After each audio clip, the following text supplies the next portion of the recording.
Mumbai Tug brought to you by Sunny's World. Pune's Pride Sunny's World, life in sunshine. Resort weddings, events, restaurants, adventure wellness. Sunny's World, perfect destination for every occasion.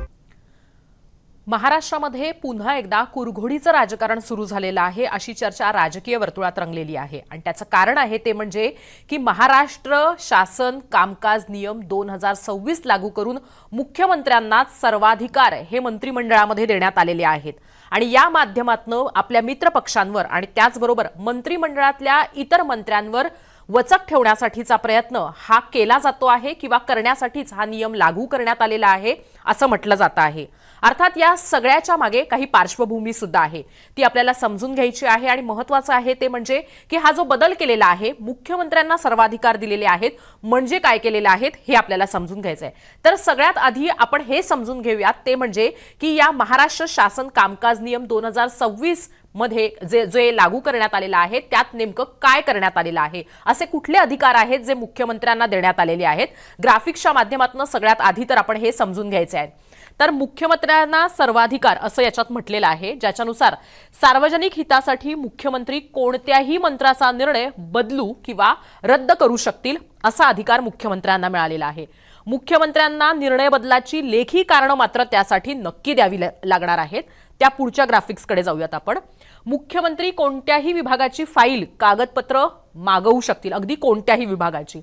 त्यानंतर मुख्यमंत्र्यांनी मागवलेली file कागदपत्र ही संबंधित मंत्र्याला द्यावीच लागतील, देणं बंधनकारक असेल। पुढची ग्राफिक्स बघूयात।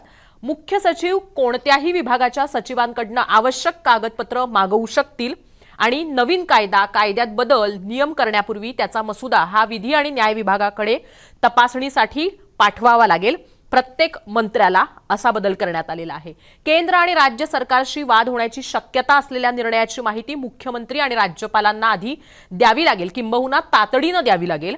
अर्थ विभागाची पूर्व मंजुरी घेतल्याशिवाय सरकारवर अतिरिक्त भार टाकणारा निर्णय घेता येणार नाही। सरकारी तिजोरीच्या दृष्टीने हा निर्णय घेतलेला दिसतो आहे। एखाद्या नियमाच्या अर्थाबाबत शंका असेल तर मग हे प्रकरण मुख्यमंत्र्यांकडे परत पाठवता येईल। तसंच जमीन महसूल खनिज किंवा वन हक्काशी संबंधित सवलत द्यायचा जर निर्णय घ्यायचा असेल तर लीज किंवा परवान्यासंबंधातली जी प्रक्रिया आहे ती फॉलो करावीच लागेल किंवा ती पाळावीच लागेल, हे देखील बंधनकारक करण्यात आलेलं आहे। केंद्र आणि राज्य सरकारशी वाद होण्याची शक्यता असलेल्या निर्णयाची माहिती ही मुख्यमंत्री आणि राज्यपालांना तातडीने द्यावी लागेल आणि अर्थ विभागाची पूर्व मंजुरी घेतल्याशिवाय सरकारवर कोणताही अतिरिक्त भार टाकण्याच्या संदर्भातला निर्णय घेता येणार नाही, असा सुद्धा बदल याच्यामध्ये करण्यात आलेला आहे। तर अशा पद्धतीने मुख्यमंत्र्यांना अधिकार दिलेले आहेत, सर्वाधिकार दिलेले आहेत, पण फक्त मुख्यमंत्र्यांना सर्वाधिकार दिलेले नाहीयेत। तर जे मुख्य सचिव आहेत, प्रधान सचिव आहेत, त्यांच्याकडे सुद्धा या सगळ्या संदर्भातले अधिकार गेल्याचं आपल्याला पाहायला मिळत आहे। तसंच या सगळ्याच्या अनुषंगाने आपण आणखीन एक गोष्ट समजून घेतली पाहिजे ते म्हणजे की सरकारला वाटलं किंवा मुख्यमंत्र्यांना वाटलं म्हणून हा निर्णय घेण्यात आलेला नाहीये, तर हा निर्णय घेत असताना काही कारणं सुद्धा जबाबदार ठरलेली आहेत। तर ते कारण कुठलं होतं की ज्याच्यामुळे हा निर्णय घेण्यात आलेला आहे त्याच्या संदर्भातलं आणखीन एक ग्राफिक्स आपल्याला बघायचं आहे।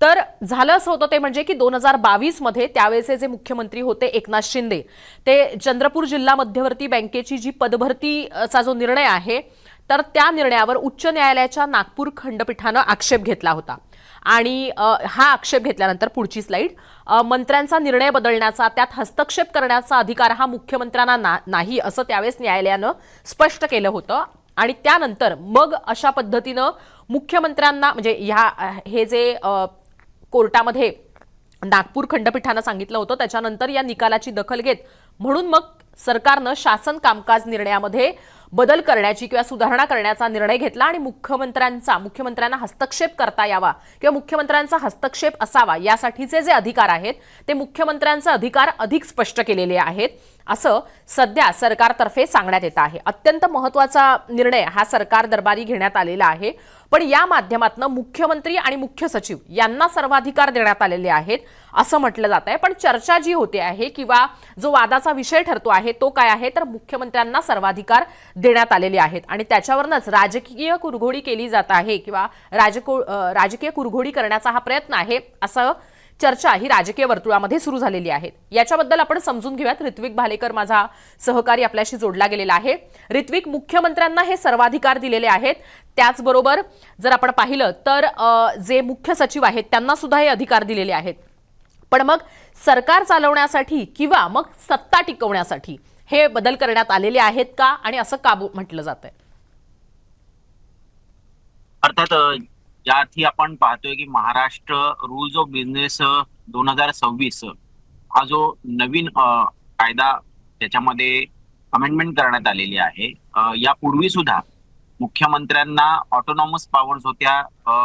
कुठल्याही मंत्र्यांचं किंवा कुठल्याही सरकारी निर्णयाला ओव्हररूल करण्याची ऑथॉरिटी ही मुख्यमंत्र्यांकडे होती. परंतु यात खंड त्यावेळेस पडला, जसा तू आता उल्लेख केलास की 2022ला ज्यावेळेस एकनाथ शिंदे मुख्यमंत्री होते आणि त्यांनी चंद्रपूर जिल्हा मध्यवर्ती बँकेच्या पदभरती संदर्भात एक निर्णय घेतला होता, ज्याला नागपूर खंडपीठात आव्हान देण्यात आलं. आणि या आव्हानानंतर नागपूर खंडपीठाने हे आदेश दिलेले होते की कुठलाही निर्णय जो मंत्र्याने घेतलेला असेल किंवा कुठल्या विभागातनं घेतलेला असेल त्याला थेट बदलू किंवा रद्द करू शकता येणार नाही. मुख्यमंत्र्यांकडे असे इंडिपेंडेंट लीगल ऑथॉरिटी नाहीये असं नमूद करण्यात आलेलं होतं. आणि मला वाटतं याच कोर्टाच्या निर्देशांमुळे मुख्यमंत्र्यांच्या एकूणच कारभारावरती त्यांच्याकडे असलेल्या अधिकारांवरती गदा येत होती.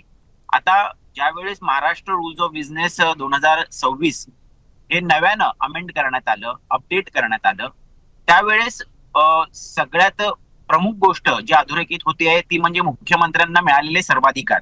परंतु आपल्याला प्रेक्षकांना हेही सांगायला हवं की एकूणच राज्यकारभार चालवत असताना मुख्यमंत्र्यांचे, कॅबिनेट मंत्र्यांचे, राज्यमंत्र्यांचे, मुख्य सचिवांची आणि सर्व विभागांच्या सचिवांची कामं काय, कामाची मर्यादा काय, कामाचा स्कोप काय, किंवा त्यांच्या कामांमध्ये कशा पद्धतीनं त्या ठिकाणी एक कार्यपद्धती असायला हवी, हे अतिशय स्पष्टपणे ठळकपणे नमूद करून देण्याचा एक दस्तऐवज म्हणजेच महाराष्ट्र रूल्स ऑफ बिझनेस 2026 हा नवीन कायदा.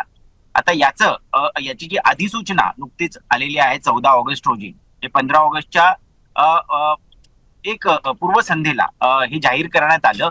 आणि हे जाहीर केल्यानंतर यामध्ये महाराष्ट्र शासन यापुढे कसा कारभार करणार आणि कोणाची काय कार्यशैली असायला हवी, काय कार्यपद्धती असायला हवी आणि प्रत्येकाचे लिमिटेशन्स काय आहेत हे अधोरेखित करणारं हे डॉक्युमेंट असणार आहे. आणि मला वाटतं यामध्ये सगळ्यात महत्वाचा ठरतोय तो म्हणजे मुख्यमंत्र्यांचा अधिकार.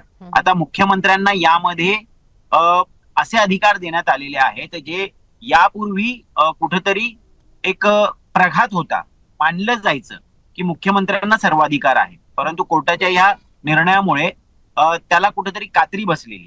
आता पुन्हा एकदा नव्यानं या नवीन अधिसूचनेमुळे मुख्यमंत्र्यांना हे सर्व अधिकार बहाल करण्यात आलेले आहेत. आणि विशेषतः कुठल्याही मंत्र्यांनी त्यांच्या खात्यात घेतलेले जे निर्णय असतील ते जर पब्लिक इंटरेस्टशी क्लॅश होत असतील किंवा केंद्र सरकारच्या निर्णयांशी क्लॅश होत असतील, ही दोन अतिशय महत्वाचे मुद्दे आहेत. या दोन मुद्द्यांवरती मुख्यमंत्री जे आहेत हा त्यांचा सर्वाधिकार जो आहे म्हणजे ज्याला आपण वेटो म्हणू, हा वेटो याचा वापर करू शकतात आणि घेतलेला निर्णय जो आहे तो पुन्हा रिव्ह्यू करू शकतात.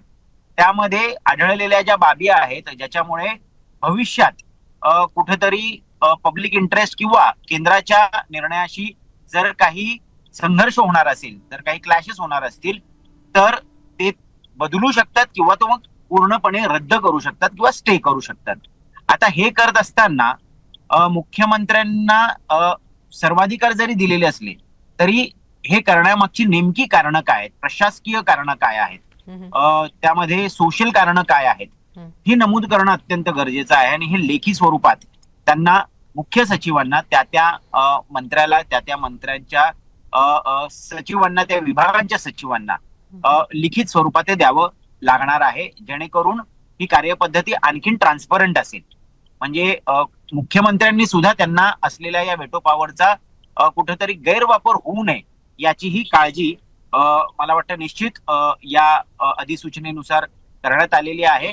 परंतु सगळ्यात महत्वाची गोष्ट हर्षदा हीच आहे की हे करण्यामागचं कारण काय किंवा हे करावं का लागते. तर आपण जर अगदी म्हणजे मागच्या काही वर्षांपासूनचा जर राज्यकारभार पाहिला तर आपल्याला सगळ्यांना माहिती आहे उद्धव ठाकरे मुख्यमंत्री होते. उद्धव ठाकरे नंतर 2.5 वर्ष एकनाथ शिंदे मुख्यमंत्री होते आणि या कार्यकाळात मुख्यमंत्री पदावरती बसलेले हे दोन्ही नेते जे आहेत यांच्या अखत्यारीत ज्या पद्धतीनं कारभार झालेला आहे याच्यावरती अनेक प्रश्नचिन्ह उपस्थित करण्यात आलेली आहेत. आता उद्धव ठाकरे मुख्यमंत्री होते त्यावेळेस आपण बघत होतो की त्यांच्यावरती टीका होत होती की ते मंत्रालयातच जायचे नाही किंवा ते त्यांच्या अधिकाराचा पूर्ण वापर करायचे नाहीत किंवा बरेचसे निर्णय प्रलंबित ठेवायचे, फाईलवर सही करायची नाहीत किंवा त्यांच्यावरती त्यांच्या जवळच्या अधिकाऱ्यांचा जास्त पगडा होता आणि अधिकाऱ्यांच्या सांगण्यानुसार हे सरकार हे शासन कारभार चालवत होतं. अजित पवार असतील त्यावेळेसचे उपमुख्यमंत्री किंवा त्यांच्या पक्षाचे मित्र पक्षाचे इतर काही मंत्री यांच्याकडनं खासगीत म्हणा किंवा जाहीररित्या सुद्धा अशा वारंवार वक्तव्य करण्यात आलेली होती. विरोधी पक्षनेते म्हणून त्यावेळेस देवेंद्र फडणवीसांनी सुद्धा अनेक अशा निर्णयांवरती आक्षेप घेतलेला होता ज्या की क्लॅश ऑफ इंटरेस्ट अशा पद्धतीनं त्या समोर येत होत्या. त्याच्यानंतर आले एकनाथ शिंदे. एकनाथ शिंदेच्या कार्यकाळात ते स्वतःला चीफ मिनिस्टर कधी संबोधित करत नव्हते. ते म्हणत होते की मी कॉमन मॅन आहे. चीफ मिनिस्टर म्हणजे कॉमन मॅन आणि कॉमन मॅन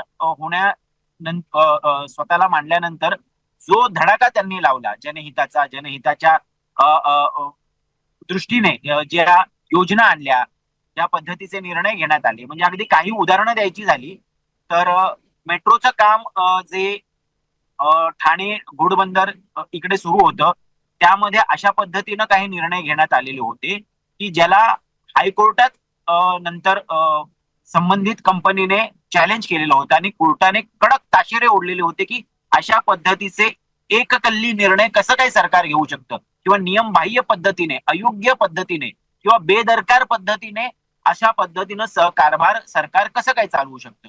आता अर्थात ज्यावेळेस एकनाथ शिंदे मुख्यमंत्री होते त्यांच्याकडे मास बेस आहे, ते जनमानसातले नेते म्हणून ओळखले जातात. त्यामुळे एका प्रशासकीय अतिउच्च पदावरती जरी मुख्यमंत्री म्हणून ते विराजमान झालेले असले तरी त्यांची कार्यशैली आणि कार्यपद्धती ही लोकाभिमुख जास्त होती. मग त्यामध्ये नियमांना तरतुदींना फार काही महत्व दिलं जायचं नाही अशा पद्धतीच्या तक्रारी किंवा अशा पद्धतीचे आक्षेप त्या काळचे अधिकारी सुद्धा घेत होते आणि विरोधी पक्षातले मंत्री आणि नेते सुद्धा घेत होते. बऱ्याच गोष्टींमध्ये तर आपल्याला हेही आढळलेलं आहे की मुख्यमंत्री झाल्यानंतर देवेंद्र फडणवीस यांनी त्यांच्या कार्यकाळात घेतलेल्या अनेक निर्णयांना एकतर स्थगिती दिलेली आहे किंवा मग ते ओव्हररूल करण्यात आलेले आहेत किंवा त्यामध्ये काही बदल करण्यात आलेले आहेत. अशी अनेक उदाहरणं आपल्याला देता येतील.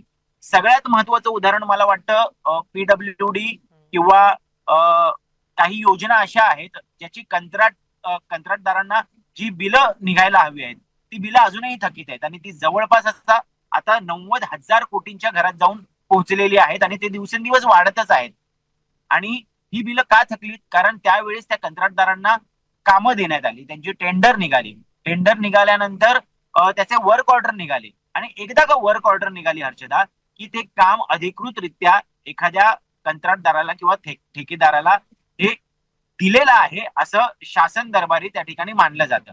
आणि वर्क ऑर्डर निघाली म्हणजे काम दिलं, आता त्या कामाचे पैसे सुद्धा द्यावे, परंतु पैसे देण्यातच आलेले नाहीये. वर्क ऑर्डर निघून सुद्धा शासनाच्या तिजोरीत मात्र पूर्णपणे खडखडाट आहे.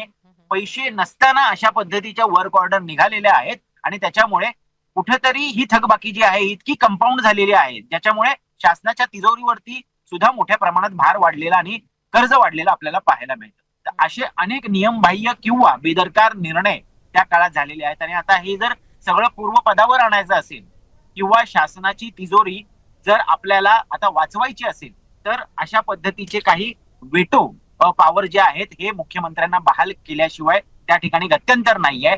आणि मला असं वाटतं की याच दृष्टीनं ही पावलं उचलली गेलेली आहेत, हे बदल करण्यात आलेले आहेत आणि त्या अनुषंगानं मुख्यमंत्री आता त्यांच्या वेटो पॉवरचा येत्या काळात वापर करताना आपल्याला पाहायला मिळते. तर जसं आपल्याला ऋत्विकनं सांगितलं त्याप्रमाणे की मुख्यमंत्र्यांकडे अंतिम निर्णय घेण्याचा अधिकार होताच, पण त्याचबरोबर आता मुख्यमंत्र्यांना लक्ष घालता येणार आहे ते म्हणजे की मंत्री नेमका काय निर्णय घेत आहेत किंवा मंत्र्यांच्या विभागांमध्ये काय घडतं आहे, आणि जर वाटलं तर मुख्यमंत्री त्याच्यामध्ये हस्तक्षेप करू शकतात. हा कायदेशीर अधिकार त्यांचा आणखीन अधोरेखित केलेला आहे किंवा अधिक स्पष्ट करण्यात आलेला आहे.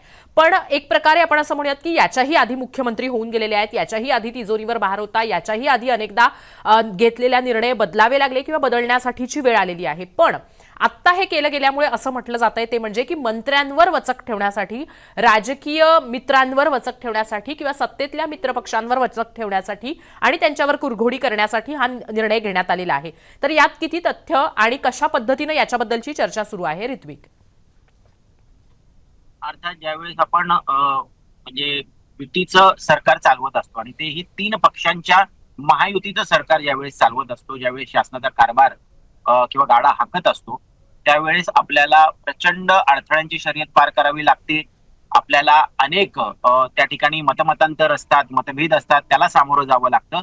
आणि त्याच पद्धतीनं प्रत्येक पक्षाच्या हिताचे निर्णय सुद्धा पॅरलली घ्यावे लागतात. आता हा समतोल साधत असताना एक गोष्ट मात्र निश्चित आहे की इकडे कोणाला तरी दुखावलं जातं, कोणाला खुश केलं जातं. नेहमीच सगळ्यांना खुश करता येत नाही. आणि 3 पक्षांचं सरकार आहे या ठिकाणी. राष्ट्रवादी काँग्रेसचे जे मंत्रिमंडळात आहेत, आपल्याला सगळ्यांना माहिती आहे, छगन भुजबळ असतील, हसन मुश्रीफ असतील, अतिशय अनुभवी ज्येष्ठ असे हे सगळे मंत्री आहेत. आणि सरकार आणि सरकारमधली एकूण कार्यपद्धती ही कोळून प्यायलेली आहे. त्यांना माहिती आहे की योग्य काय, अयोग्य काय आहे, लूपहोल्स काय आहेत, आणि एखादी गोष्ट जर होत नसेल तर ती कशी करून घ्यायची याची नॅक सुद्धा या सगळ्या मंत्र्यांना अतिशय अचूकपणे माहिती आहे. त्याच दुसऱ्या बाजूला जर आपण बघितलं तर एकनाथ शिंदे यांच्या शिवसेनेचे जे मंत्री आहेत ते तुलनेने तसे नवीन आहेत, नवखे आहेत. अनुभव इतका जास्त नसला तरी कामाची पद्धती फार अग्रेसिव्ह आहे. कारण शिवसेना मुळातच फार आक्रमक पक्ष आहे आणि यामध्ये आपली कामं करून घेण्यासाठी त्या ठिकाणी अनेकदा नियमांचं उल्लंघन केलं जातं किंवा ते नियम माहितीच नसतात. अशाही घटना सरकार मध्ये घडलेल्या आहेत आणि त्यामुळे चुकीचे निर्णय घेतले जातात किंवा असे काही निर्णय घेतले जातात ज्याच्यामुळे सरकारवरचा भार वाढतो, सरकारची बदनामी होण्याची शक्यता असते किंवा मोठा वादंग निर्माण होण्याची शक्यता असते. आता हे सगळं सांभाळत असताना एक गोष्ट मात्र निश्चित आहे की या सगळ्याला ओव्हररूल करण्याचा किंवा तो निर्णय रद्द करण्याचे अधिकार हे मुख्यमंत्र्यांना असायला हवेत. काही महिन्यांपूर्वी ज्यावेळेस अधिवेशनात मुख्यमंत्र्यांनी सभागृहात ऑन द फ्लोर भाषण करताना हे म्हटलेलं होतं की मंत्रिमंडळात मुख्यमंत्री हाच सर्वश्रेष्ठ असतो. कोणी कितीही म्हटलं तरी मुख्यमंत्री जो निर्णय घेईल तोच अंतिम शब्द असतो. आणि ती क्लिप किंवा तो व्हिडिओ हा प्रचंड व्हायरल झालेला होता. आता याचे 2 अर्थ निघतात हर्षदा. एकतर हे ऑन द फ्लोर हाऊस वरती बोलून मुख्यमंत्र्यांनी त्यांच्या मित्र पक्षांना आणि त्यांच्या मंत्र्यांना जो द्यायचा तो संदेश दिलेला आहे. आणि दुसरीकडे अत्यंत महत्वाचं, त्यांच्या अंडर काम करणारी जी ब्युरोक्रेसी आहे, जे IAS अधिकारी आहेत, सेक्रेटरी आहेत, जो संपूर्ण मंत्रालयाचा स्टाफ किंवा प्रशासकीय अधिकारी आहेत, यांना सुद्धा एक कडक समज आहे. मध्ये जर येऊन काम करत असेल तर त्याच्यावरती माझी बारीक नजर असणार आहे आणि कुठलंही चुकीचं काम जे आहे घेतलं जाणार नाही. असंच आता भाषणात जे म्हटलेलं होतं ते प्रत्यक्षात करण्याची सुद्धा एक मला वाटतं त्यांना या अधिसूचनेच्या माध्यमातून पॉवर मिळालेली आहे आणि ते येत्या भविष्यात करताना सुद्धा आपल्याला दिसतील. 2029 मध्ये निवडणुका होणार आहेत. अजून 2.5 ते 3 वर्ष हातात आहेत. सरकारचा गाडा हाकायचा आहे. अनेक हजारो कोटींचे प्रकल्प जे आहेत हे हाती घेतलेले आहेत, काही मार्गी लागणार आहेत. त्याच्यामध्ये कुठलाही व्यत्यय येऊ नये. सरकार पण चालवायचं आहे. सरकारला जे प्रोजेक्ट हाती घेतलेले ते सुद्धा पूर्ण करायचे आहेत. आणि हे सगळं करत असताना सध्या राज्यावरती साधारण 10 लाख कोटींचं कर्ज आहे. रेव्हेन्यू डेफिसिट मोठ्या प्रमाणात आहे. आणि असं असताना उत्पन्नाचे स्रोत सरकारला वाढवणं अत्यंत गरजेचं आहे. यासाठी सुद्धा सरकार सर्वतोपरी प्रयत्न करताना आपल्याला पाहायला मिळते. परंतु हे सगळं होत असताना तर जसं आपल्याला ऋत्विक बोल. महत्वाचं पाऊल आहे. तर ऋत्विक जसं आपल्याला सांगतो आहे त्याप्रमाणे दोन गोष्टी आपण लक्षात घेतल्या पाहिजेत. ते म्हणजे की मुख्यमंत्र्यांनी सभागृहामध्ये, विधानसभेच्या सभागृहामध्ये सांगितलं की सर्वाधिकार हे मुख्यमंत्र्यांचाच असतात, सरतेशेवटी मुख्यमंत्र्यांनाच निर्णय घ्यावे लागतात हे त्यांनी सांगून दिलं होतं. पण त्याच्याही आधी मुख्यमंत्र्यांनी घेतले गेलेले जे निर्णय आहेत मंत्र्यांच्या विभागांमध्ये त्याच्याबद्दलची माहिती ही मुख्यमंत्र्यांना कळवायला हवी यासाठीच्या सूचना सुद्धा दिल्या होत्या, हे लक्षात घेतलं पाहिजे. पण त्यानंतर सुद्धा हे कायदेशीर पद्धतीनं सगळं व्हायला हवं किंवा ते कायदेशीर पद्धतीनं होत आहे हे दाखवण्यासाठीची हा जो नियम आहे ही चौकट आहे किंवा ही गोष्ट मुख्यमंत्र्यांचा अधिकार अधिक स्पष्ट करण्याच्या संदर्भामध्ये सरकारकडनं, मुख्यमंत्र्यांकडनं उचललेलं हे पाऊल आहे असं आपण म्हणू शकतो. दुसरा महत्त्वाचा मुद्दा जो ऋत्विकनं सांगितला त्याप्रमाणे की प्रशासकीय यंत्रणेवर सुद्धा वचक ठेवण्याचा प्रयत्न हा या माध्यमातून करण्यात आलेला आहे. आता तो कसा आहे हे सुद्धा समजून घेतलं पाहिजे. साधारणतः जे मंत्री आहेत त्यांच्याबरोबर जे काम करणारे प्रशासकीय अधिकारी कर्मचारी आहेत ते त्यांच्या निवडीनं त्यांच्याबरोबर असतात असं आपण पाहिलेलं आहे किंवा त्यांना त्यांच्या निवडीनं आपले प्रशासकीय अधिकारी असावेत सोबत किंवा ठेवता येतील यासाठीची सोय केलेली असते. पण आत्ताच्या या सरकारमध्ये त्यावरही मुख्यमंत्र्यांचं लक्ष असल्याचं आपण पाहिलेलं आहे. मुख्यमंत्री किंवा आपण असं म्हणूयात ते म्हणजे की भाजपचं लक्ष आहे अशी त्यावेळेस चर्चा झाली होती आणि बातम्या सुद्धा आल्या होत्या. असं असताना सुद्धा कुठेही कोणत्याही पद्धतीनं मुख्यमंत्र्यांनी घेतलेले निर्णय किंवा मुख्यमंत्र्यांनी जर का एखादा प्रश्न उपस्थित केला तर त्याला आक्षेप घेऊ नये यासाठी हे नियमांचं कोंदण असल्याचं म्हटलं जातं आहे. तर जसं ऋत्विक म्हणतोय त्याप्रमाणे निश्चितच एक प्रकारे सरकारवर किंवा जे कामकाज घडतं आहे त्याच्यावर वचक ठेवण्यासाठी, आपल्या मित्रपक्षांवर वचक ठेवण्यासाठीचा हा एक मोठं पाऊल आहे मुख्यमंत्र्यांचं असं आपण म्हणू शकतो. पण अल्टिमेटली जसं ऋत्विक सांगतोय त्याप्रमाणे त्याचा फायदा हा पुढे सरकार चालवण्यासाठी होणार आहे. त्याचा फायदा हा पुढे तिजोरीची जी काही अवस्था आहे तर त्या अवस्थेवर नियंत्रण ठेवण्यासाठी किंबहुना त्या अवस्थेतनं त्या तिजोरीला बाहेर काढण्यासाठी, सरकारी तिजोरीला बाहेर काढण्यासाठीच या नियमाचा फायदा होऊ शकतो असं सध्या आपल्याला पाहायला मिळतं आहे. ऋत्विक, धन्यवाद तू दिलेल्या माहितीसाठी, केलेल्या विश्लेषणासाठी. तर आत्ता हा जो महाराष्ट्र शासन नियम जो 2026 मध्ये जो बदल करण्यात आलेला आहे तर त्याच्या अनुषंगाने आपण माहिती घेण्याचा प्रयत्न केलेला आहे. पण सरकारच्या माध्यमातून घेतला गेलेला हा नियम किंवा हे जे काही अधिकार मुख्यमंत्र्यांचे आहेत ते अधिक स्पष्ट करणं याच्यावरनं सरकार हे सुरळीत चालतं की सरकारमध्ये आणखीन गडबड होते किंवा गोंधळ उडतो आणि महत्त्वाचं आहे ते म्हणजे की मित्रपक्षांमधली राजकीय कुरघोडी वाढते की कमी होते हे बघणं मात्र मोठं इंटरेस्टिंग असणार आहे आणि त्यावर आपलं लक्ष असणार आहे. तुम्हाला हा जो काही शासन नियमामध्ये बदल करण्यात आलेला आहे, शासन कामकाज नियमामध्ये जो बदल करण्यात आलेला आहे त्याच्याबद्दल नेमकं काय वाटतं? तुम्हाला असं वाटतंय का की मुख्यमंत्र्यांनी केलेली ही मित्रपक्षांवरची कुरघोडी आहे? तर त्याबद्दल कमेंट करून नक्की कळवा. हा व्हिडिओ पाहिलात त्यासाठी धन्यवाद.